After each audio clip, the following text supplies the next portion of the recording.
Remember when we thought Black Mesa was as bad as it could get?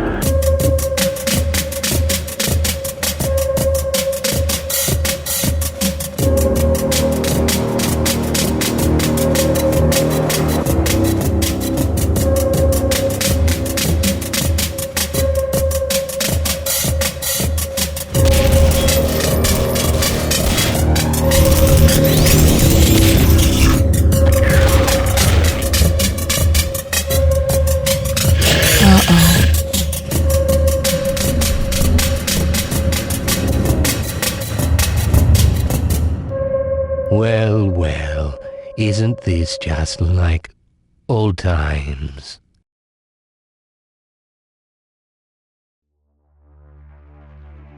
Half-Life 2 is a very important game to me. I can't even completely fathom how much it meant to my progression as a human being and as an artist. And yet, this isn't even my favorite game of all time, or at all. There's just a certain power that this game holds that I believe is carried out throughout the lives of so many people, not just me. It innovated how people interacted with and perceived video games, and if there's one thing to thank this game, it's that. Pushing forward the industry in a way that hadn't been done before. I find myself so fascinated by the ideas and the universe that is presented in this very franchise that I'll always come back to time and time again and never get tired of. And so, when I saw this clip of a soldier coming down from a ladder to be penetrated through the chest and pulled down by this thing I later came to know as the Hydra, I was instantly intrigued of this, at the time, mysterious version of Half-Life 2. I remember eventually finding out about what the internet called the Half-Life 2 Beta, and just being absolutely enthralled of this almost lost document of time where a slew of completely cut ideas were seen for the game. That was 5 years ago, and now I've made it my personal agenda to delve deep into this fascinating look at a Half-Life 2 we never got.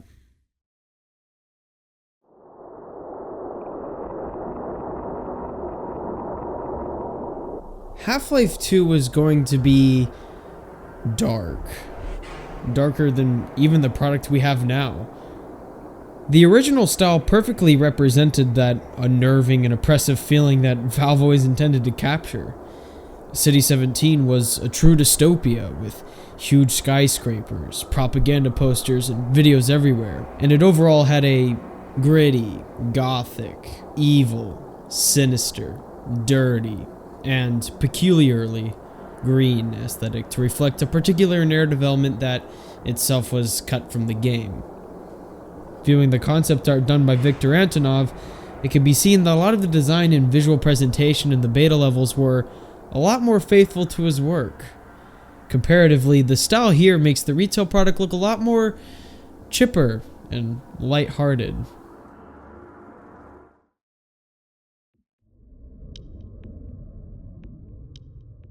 Thank God for Mark Laidlaw's dedication to his work.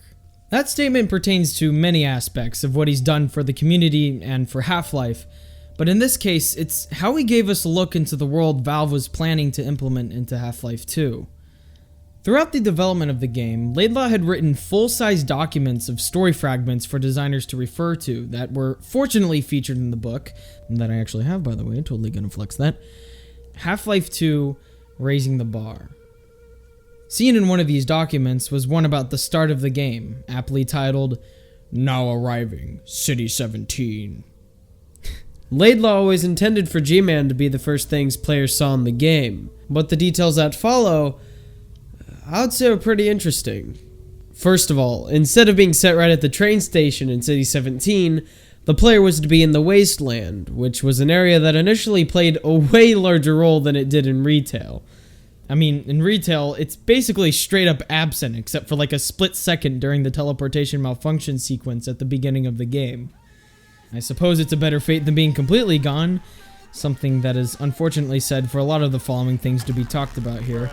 The player would meet this character called Samuel, who also turns out to be absent in retail, although the aspect of citizens being in the tram with you is not. Hey, buddy. Mister, you can't ride around like that. Where's your mask? Take one step outside without it, you'll be coughing up a bloody foam. It can kill you that fast. Here, look, I've got a spare. Can't be too careful. Samuel makes light of an element that is crucial to the Half-Life 2 beta, which is commonly referred to as the air exchange. This element was the cause of the green aesthetic mentioned earlier. Upon arriving to City 17, the player would see the utter destruction of the Combine and see the metropolis that it was.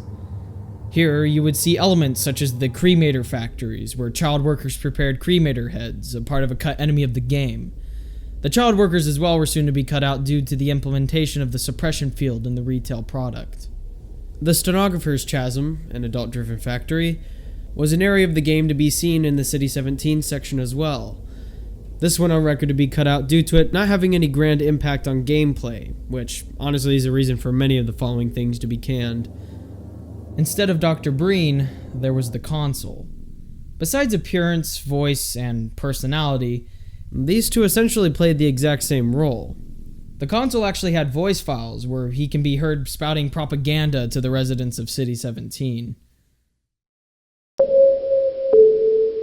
The true citizen knows that duty is the greatest gift. The true citizen appreciates the comforts of City 17, but uses discretion.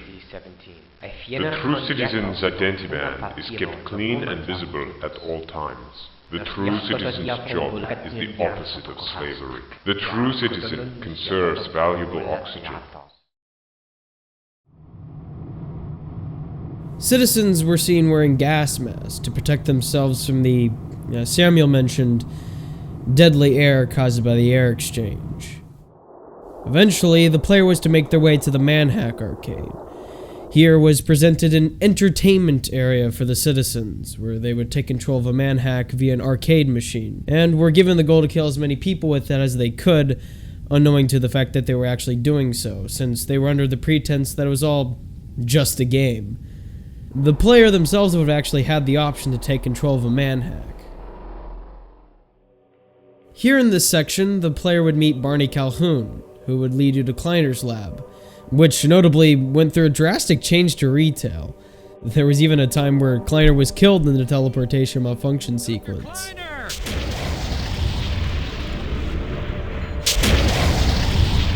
Ah, Doc, you poor sap.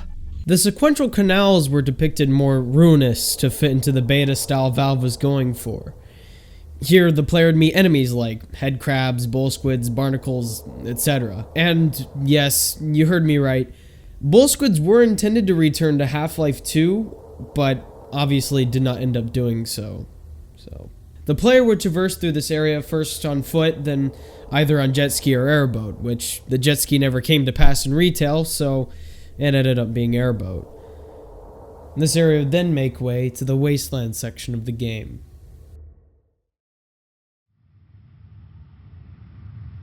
The Wasteland was essentially a dried up ocean, caused by the Combine's rule. Many Zen creatures resided in this area, as well as Combine bases for the player to inferably interact with. The main purpose of this level was to demonstrate the overall impact the Combine had on both humanity and otherworldly creatures. The Zen residents in this area were actually seen killing themselves on the border, trying to pass through into the city. This section of the game eventually led to Quarrytown.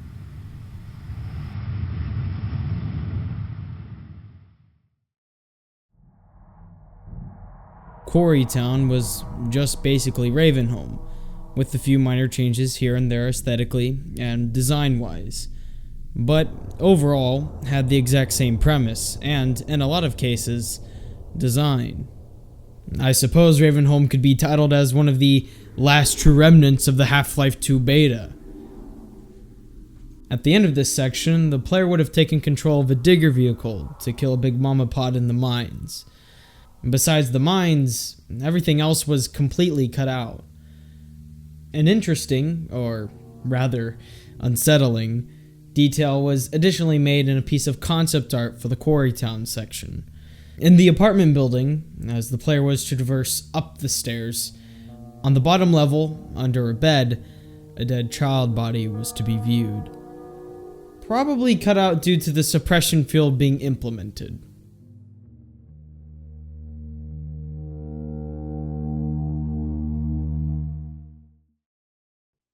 Proceeding, the player meets Eli Maxwell, a crazed scientist that hides out and operates in a scrapyard and cave, unlike Black Mesa East in the retail version of Half-Life 2. His relation biologically with Alex Vance was non-existent.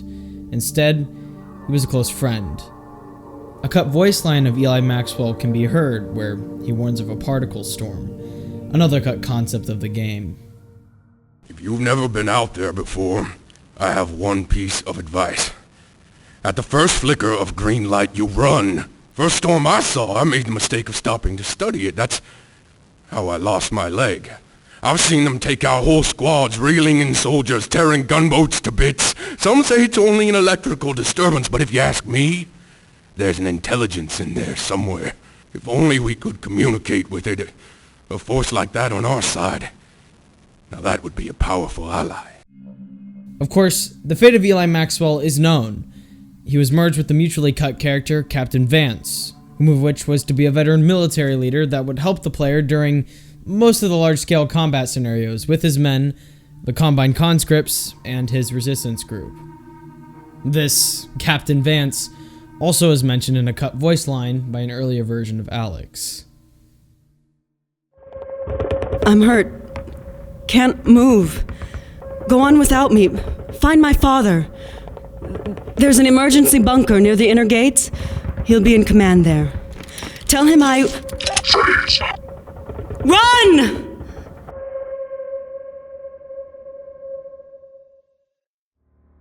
After leaving Eli's, the player would traverse through the Antlion Caves, which was just basically recycled in Half-Life 2, Episode 2. This level was to essentially serve as a transition to the depot section of the game. The depot did actually make an appearance in the retail version of Half-Life 2, but only plays a very subtle role, if at all. Okay, I kind of lied. You do enter the depot in the retail version of Half-Life 2. You meet Eli there, and you teleport there in the Nova Prospect area of the game. I lied. What became of this section would be made into the Nova Prospect area of the retail game. As with many of the previous and following areas mentioned, or to be mentioned in this video, the depot had several different versions of itself as it was moving along in development until its removal from the game, or in the depot's case, complete reutilization. The most notable version was a facility utilized for fueling and switching out vehicles for the Combine. It was placed on a cliff in the desert with a large indoor depot, a small prison near it, a lighthouse that looked over the beach, and train tracks that lied above ground. The player would traverse inside the lighthouse to defeat a gunship at the top of it, making their way inside the facility through the lighthouse basement, and enter the depot through a garage door. It can be seen here that some ideas were recycled for the lighthouse point section of the retail game as well.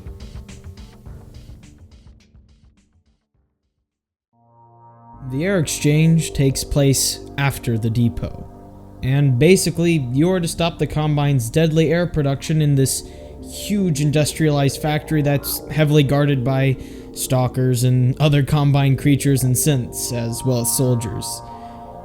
This was a huge level and point of the narrative for the game. It begins with Gordon's train that he got on, presumably at the end of the depot section, crashing into another depot, forcing the player to go to the factory on foot. Before the player reaches the air exchange, you would have met Alex and Captain Vance alongside his conscripts to fight a battle. You would then traverse up to the highest tower in the Airx and battle a gunship to then jump into a pool of some tampered liquid, eventually reaching the main reactor to destroy the factory and air production completely. This would have been the signaling of the uprising instead of Nova Prospect and retail.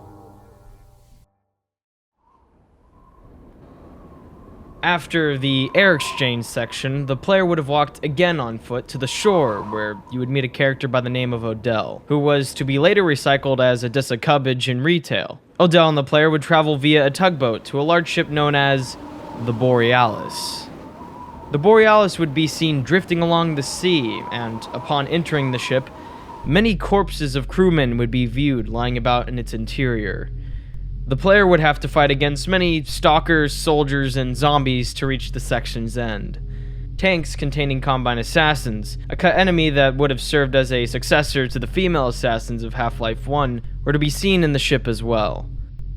Eventually, the player and Adele exit the ship with a small submarine that would lead you to Kraken Base. The Borealis was removed and later recycled for Half-Life 2, Episode 2, forever marking itself as one of the most mystical and mysterious elements of the Half-Life universe.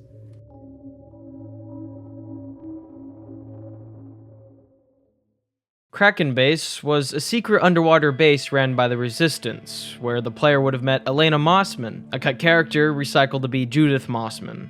It essentially served as a resting point of the game's campaign, where they would be able to interact with objects and characters to cool down a bit.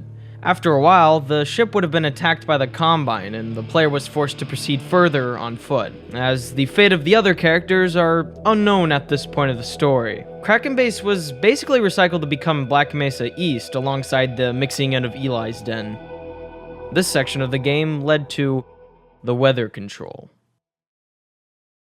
The weather control was another area of the game to demonstrate the Combine's impact on Earth's natural life, and the title's sort of self-explanatory.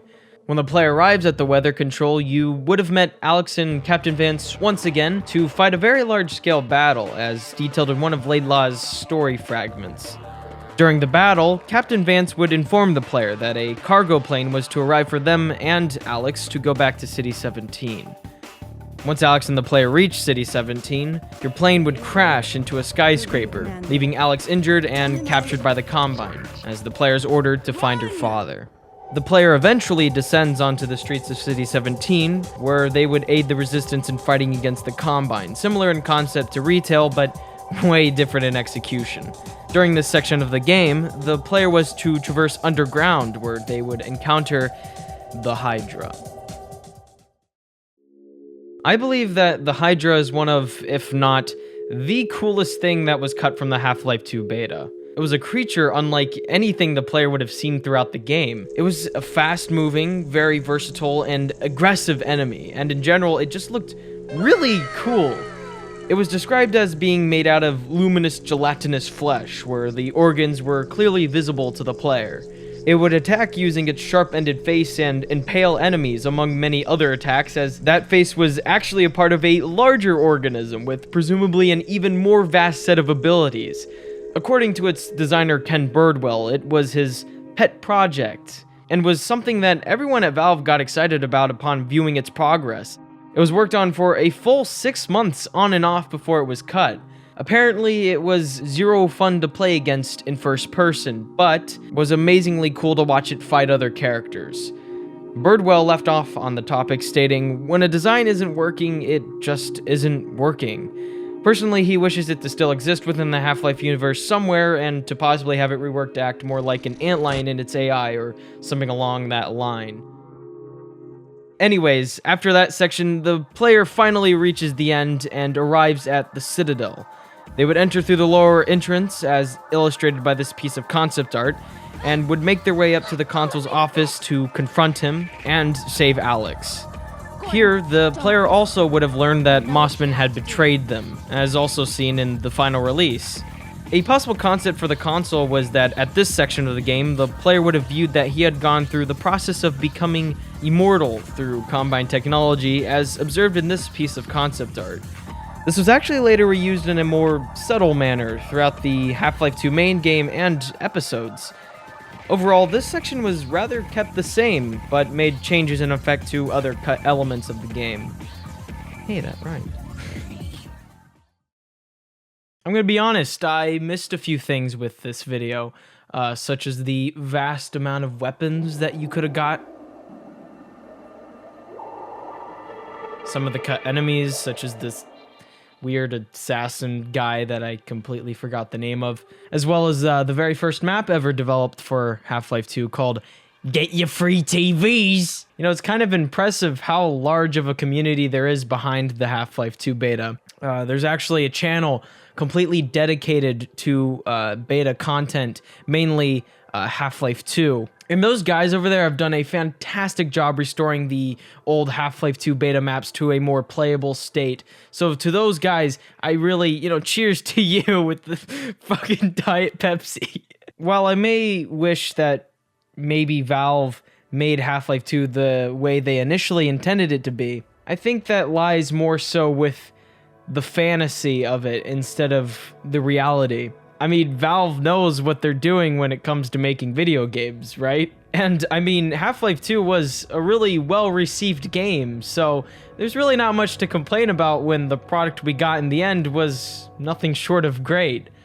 And while I'm grateful that Half-Life 2 turned out so well, I'll never forget that fantasy. That lasting fantasy of what could have been.